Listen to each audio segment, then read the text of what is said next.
Panginoon, tayo'y magsaya at magalak. Ito ang araw na ginawa ng Panginoon, tayo'y magsaya at magalak. Magpasalamat kayo sa Panginoon, butihin siya, kanyang gaway walang hanggan. Sabihin ng sambayanan ng Israel.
Upon the recommendation of those responsible with their information, I testify our approval of the resolution.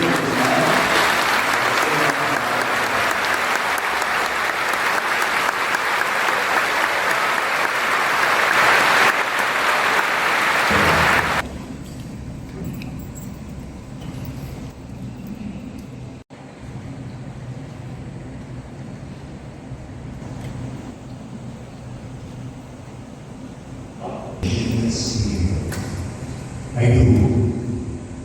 May God bless and good work in you, bring it to fulfillment.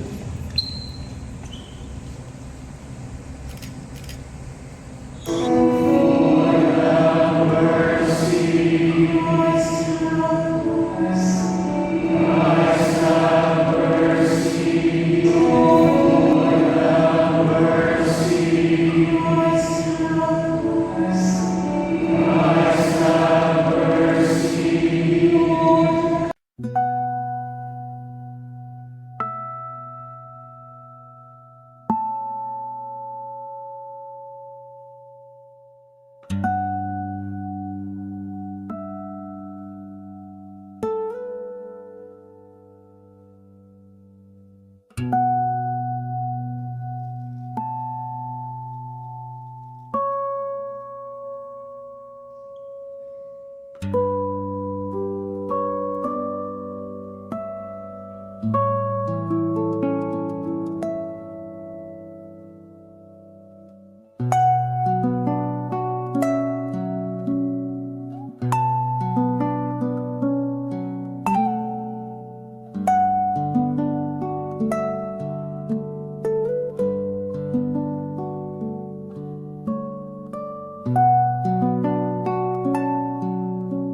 God, understandable to imitate what is celebrate and perform your life in this way of the Lord's cross.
Whose lives were being introduced, consider his life.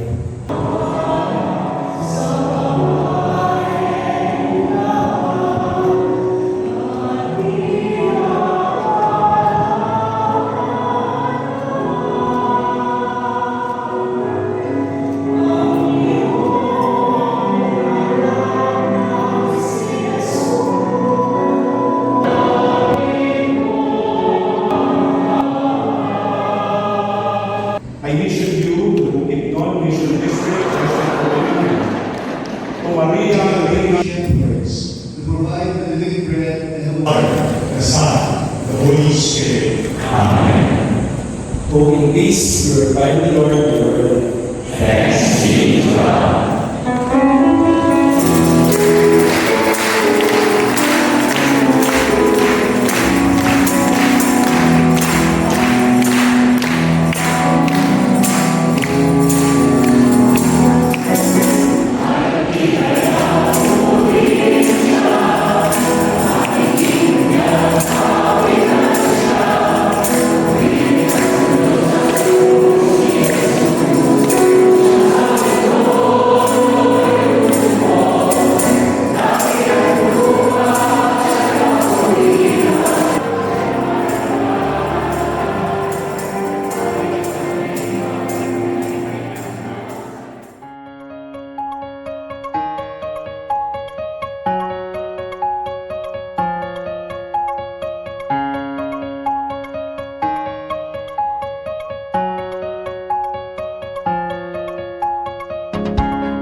Bayan muling magtipon,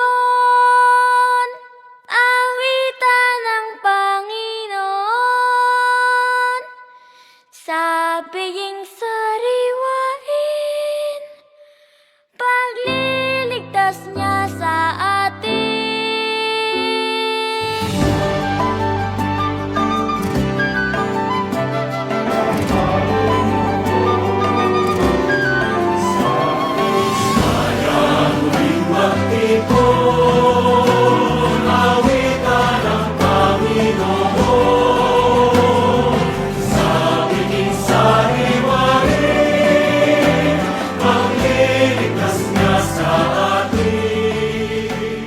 In the name of the Father, and of the Son, and of the Holy Spirit. Praise to our Lord Jesus Christ, the love of God, and the communion of the Holy Spirit be with you. And with your spirit. Alam mo na, pero sobrang kinakabahan po ako ngayon. I wanted to celebrate this Mass here in this chapel because Sir Jerome here is my moderator when I was, nagsisimula akong magsakristan. And then maraming misa na dito sa Jesu. I'll try to attend all the masses and serve sa lahat ng misa. At malayo kasi ang nabotas, so dito ako natutulog sa chapel na to. Doon lang ako sa sulok. And I want to celebrate this with all of you, to thank you for all the support. And naniniwala ako na ang bukasyon na sisimula yan dahil sa pamilya.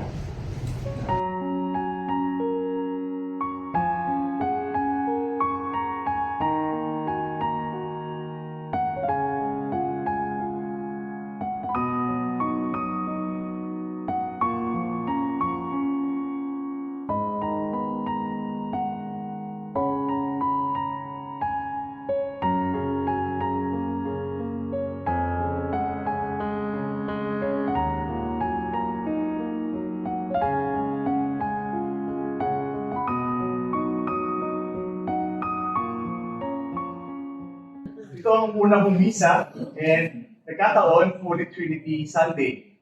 And alam na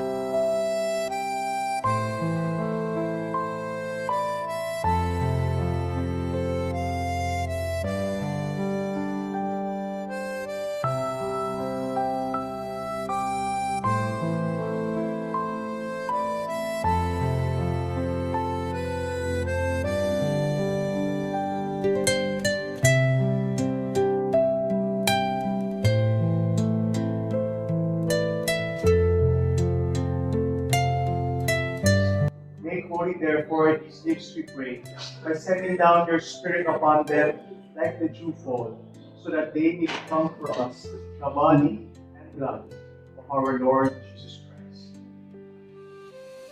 Take this, all of you, and eat of it, for this is my body, which will be given up for you.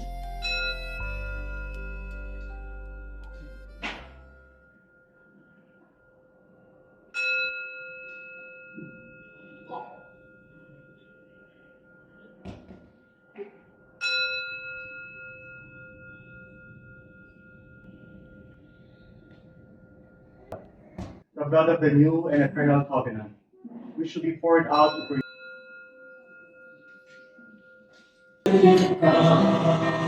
Giving thanks that you have held us worthy to be in your presence and minister to you. Through him, with him, and in him. O God, Almighty Father, in the unity of the Holy Spirit, all glory and honor is yours forever and ever.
Panginoon, kayaman ang tunay na iyong hinandog sa bang uhaw sa pag-ibig ng Diyos.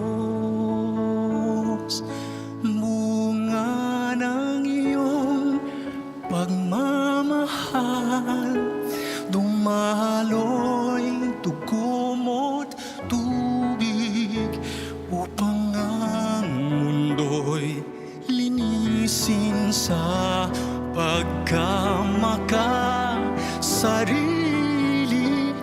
O Jesus, aking dalangin, loob mo'y maging loob ko rin.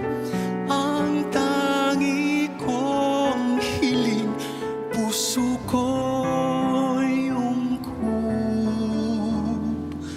kupin. Kabanan-banalang puso ni Jesus, takbuhan ng mahina't tanggulan ng tukso, karamay sa dusa't kapiling sa tuwa, tagapagdalang ng sigla't pag-asa.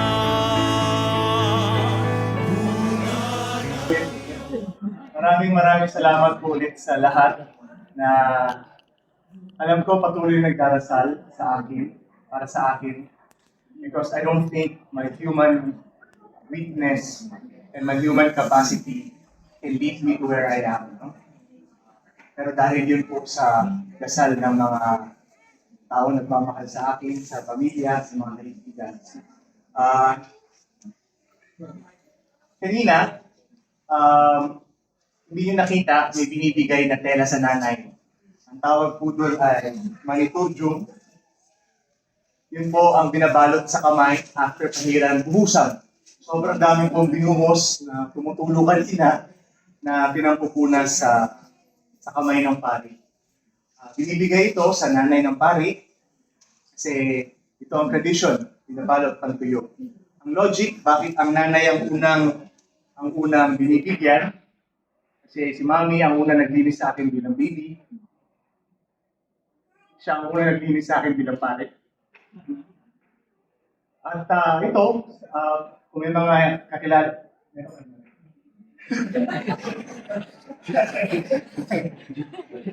ang sulat ang pangalan ko, Reverend Father Bien Emmanuel Cruz Peter, Date of Ordination. Ang tradisyon dito, sa tatay ang binibigay purple na stola. Kaya binigyan ko si Daddy ng purple na stola nung siya ay kinremain. Sa nanay naman, binibigay ay ang maniturjum. At pagka pumanaw ang nanay, ito ang inaabot na nakalagay doon. Doon ang nakalagay doon. Bakit daw ganun? Kasi, sasabihin, pag umakyat na ang nanay sa langit, sasabihin ng Panginoon, binigyan kita ng buhay, ano ang binigay mo? Yung mga anak ng lalaki, binigay sa sa'yo, papasukin mo ko.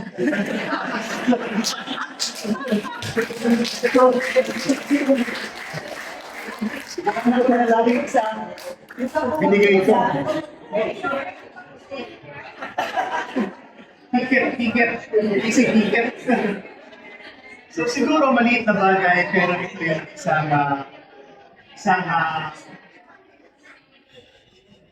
pagkakataon para pasalamatan ng magulang. Si Daddy wala na. Nabigay ko kay Daddy yung stola ko. Pero hindi pa priest stole yun. Yung tabingi pa yun. Pero bakit priest stole yung binibigay? Kasi kay Daddy ko unang naranasan ang pagpapatawad ng isang ama. Kung nagkumpisan na ako na ngayon yung magpapatawad sa mga tao. So, Mami, maraming salamat sa pananampalatayang ipinasa.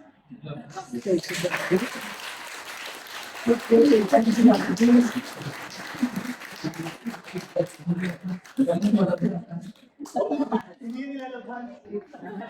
prepare with spiritual sustenance the mind of all, that they may be strengthened by the power of your love to carry out works of charity through Christ our Lord. Amen. And dear family, the Lord be with you. And with your spirit. May Almighty God bless you, the Father, the Son, the Holy Spirit. Amen. The Mass is ended. Go in peace, glorifying the Lord with your life. Thanks be to God.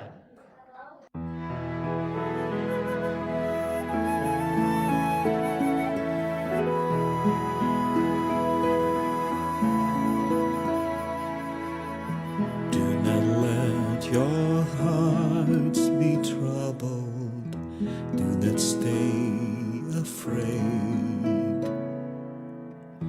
It is really I whom you see.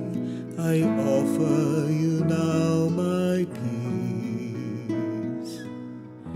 I have waited for this moment to be with you again. In my heart you'll remain. In your heart I'll stay. I am with you till the end of your days. I am in you. Have faith that I hold you even when you let go. And I love you, you must know. I am here. I am ever with you.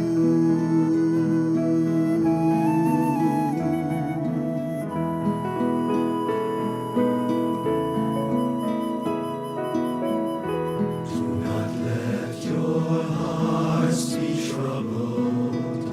Do not stay afraid.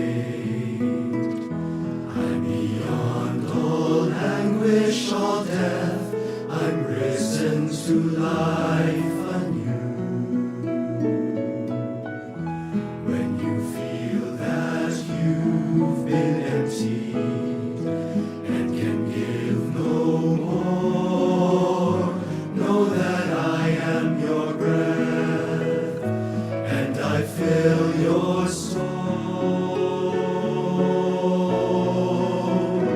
I am with you till the end of your days. I am in you. Have faith that I hold you even when you let go. And I love you, you must know. I am here. I am ever with you. I am with you till the end of your days. I am in you. Have faith that I hold you even when you let go. And I love you, you must know. I am here.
ito ang unang kong misa, and nagkataon, Holy Trinity Sunday.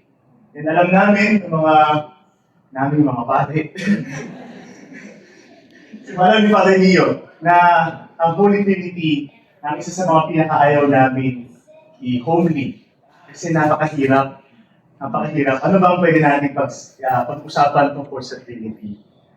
Siguro una, the Trinity is our belief as Christians that our God is not an isolated being in the heavens, but a community. Father, Son, and Holy Spirit. What's a human image that we can use to personify this reality of who God is? Laging kulang, laging hindi sapat kung ano man ang imahe na ibibigay natin sa Diyos. Ang pinakamali, 3-in-1. Heresy po yun, mali po yun. Pero tingin ko ang pinakamalapit ay isang pamilya. May nanay, may tatay, may anak, isang pamilya. Hindi, maraming pamilya, isa. Pero hindi pa rin yung sapat. Pero gusto ko gamitin yung image na yun, ang pamilya, bilang pagninilay sa Holy Trinity. And I think it's providential for us that we are here celebrating my first Mass with family. All branches of my family. No? Everyone represented. Everyone is represented. And I think that's beautiful. No? I think that's beautiful.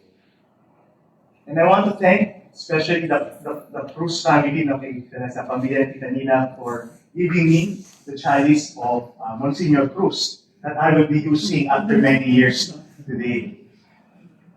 Family. And the first reading expresses to us the beautiful way that God relates with His people. Kahit saan, kahit anong ito ng pamilya, naroroon ang Panginoon. Hindi lang sa masasayang bahagi ng pamilya, hindi lang sa magaganda, hindi lang sa mga positibo, pero sa lahat ng bahagi ng pamilya, ng buhay ng tao, naroroon pala ang Diyos. Kasama natin, lalakbay. Kasama natin. Ganun na lamang ang pagmamahal ng Diyos sa buhay ng tao. Na hindi siya pumarito, hindi niya tayo sinamahan para i-condemn, hindi para iligtas. Papasalamat ako dahil sa aking balagay, nadahan-dahanin ko kasi baka puuwian ako. Nadahan-dahanin ko lang ang pananalita. Pero sa aking palagay, ang bukasyon sa pagkapari ay isang pagliligtas ng Diyos sa akin.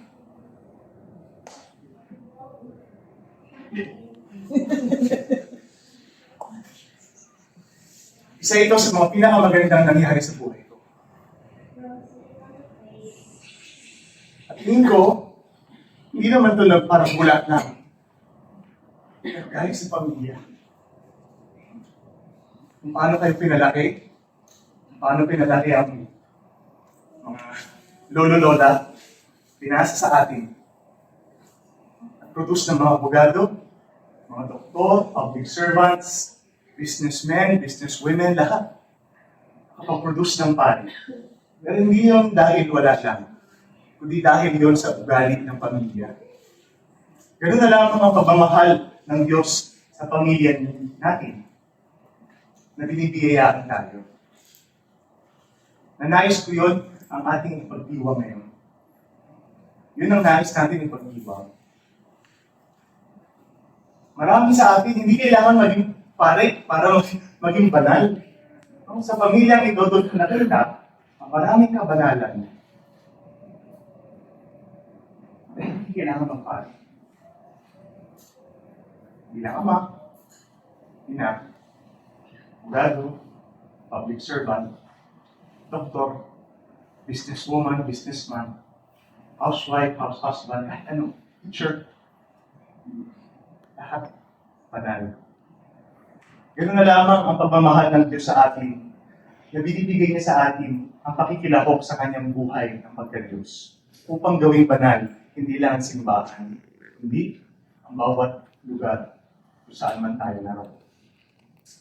Tingin ko, mga kapatid, my dear family, ito ang message sa atin ng Trinity Sunday.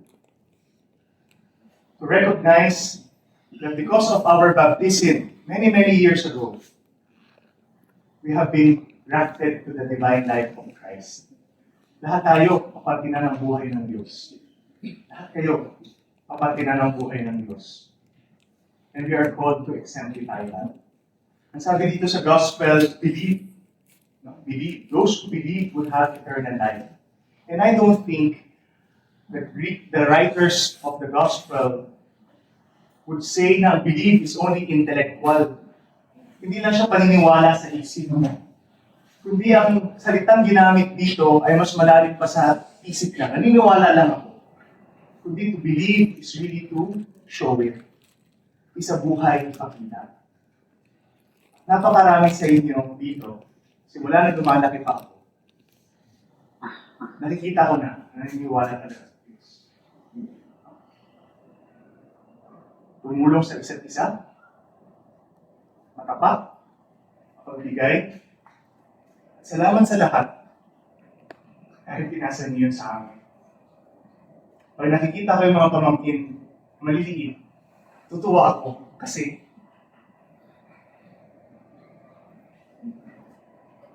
buti na lang, maganda ang magiging pagpapalaki dito. Kasi maganda yung maganda ang pagpapalaki sa akin. So maraming salamat sa inyong lahat. Ayoko na masyadong mahaba kasi baka mamaya kumagulgul na ako dito. Ano ako kita ba, Father Mio? Father Mio po, matagal ko ng kilala yan, no? Saka sila, Sir Jerome, klase. Maraming salamat sa lahat sa inyong suporta. Pero naniniwala ako na hindi lang ito nagbunga sa pagkapatid. Alalahanin din natin ngayong araw, ngayong misa, ang mga kapamilya natin na hindi natin makasama. Pero sabi nga yung dati naman, nandyan, hindi mo lang nakikita. At meron ako nakikita na hindi mo nakikita. Doon ako nag-iyak habang nakatapak kasi naalala ko yung sabi ni Daddy sa akin. Sabi niya, kakantayin niyo ng mga santo, baka ako nakikita ko na sila. Siguro mga ganun. Pero ako nakakakita rin ako ng mga santo ngayon sa harap ninyong lahat. Mga santo, banal, sinusubukan maging maayos, kahit mahirap, kahit hindi madali. Sinusubukan natin matulad ng ating Panginoon sa pang-araw-araw natin. Nais ko rin magpasalamat sa kay Mami, no? Dito, na hindi naman nila ako sinabihan na huwag mapatid. Napansin ko lang noon, nung ako ay nasa foodie shape, si Daddy, pag may bisita sa akin, tanong ng tanong sa akin, masaya ka ba? Masaya ka ba? Ulit. Minsan napupulitan ako. So, sinumbong ko kay Mami. Sabi niya, ay, Mami, ba't si Daddy? Ulit-ulit. Masaya ka ba? Masaya ka ba? Masaya. Kasi ginulat mo. Akala, magdodoktor ka muna o iba ka muna nagawin. Pero ginulat mo. Pero siguro ngayon, tatanungin pa rin sa akin na, masaya ko ba? Masaya. Salamat din kay Tito Garty dito, no? na tumayo atay.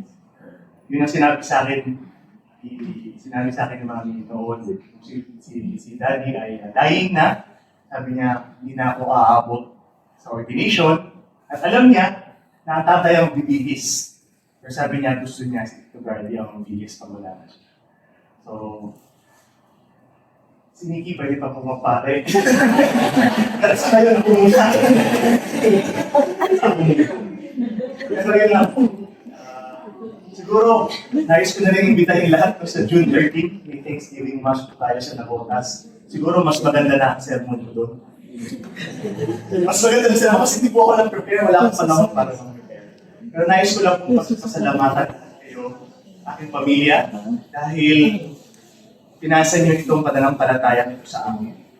Naalala ko si Mami noon, siyempre nag-aaral na ako ng theology, nag-aaral na ako ng philosophy. At sabi ko, Mami, ba't nadasal ng rosary?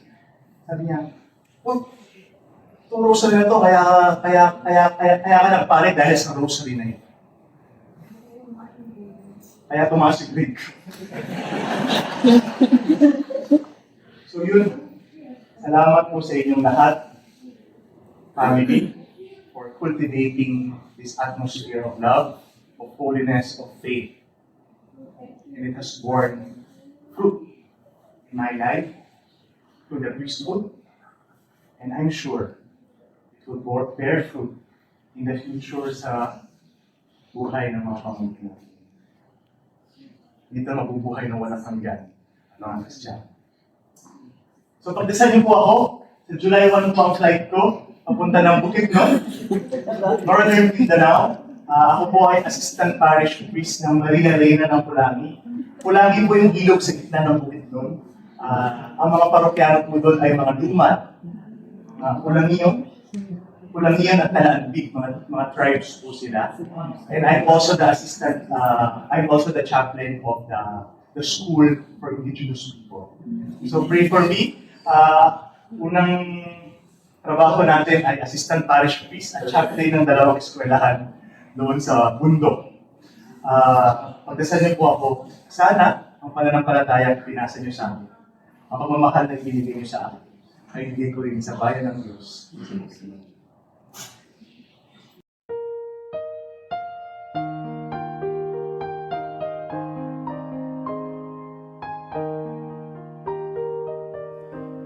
Ito ang araw na ginawa ng Panginoon. Tayo'y magsaya at magalak. Ito ang araw na ginawa ng Panginoon. Tayo'y magsaya at magalak.